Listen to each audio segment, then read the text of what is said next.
الله أكبر الله أكبر الله أكبر لا إله إلا الله والله أكبر.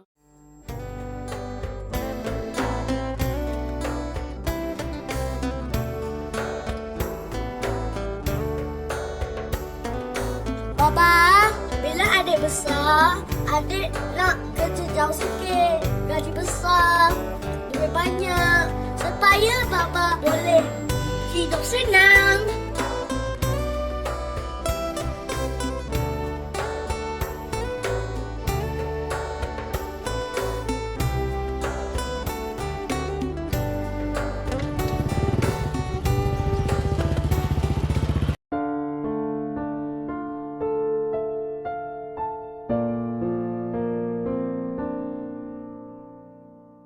Kalau sibuk, tak apalah.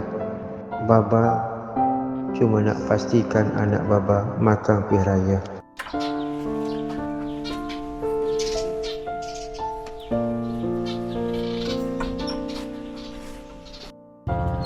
Baba!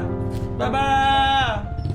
Kadang-kadang seorang ayah tak pernah minta apa-apa daripada anaknya. Dia cuma berharap anaknya masih ingat jalan pulang.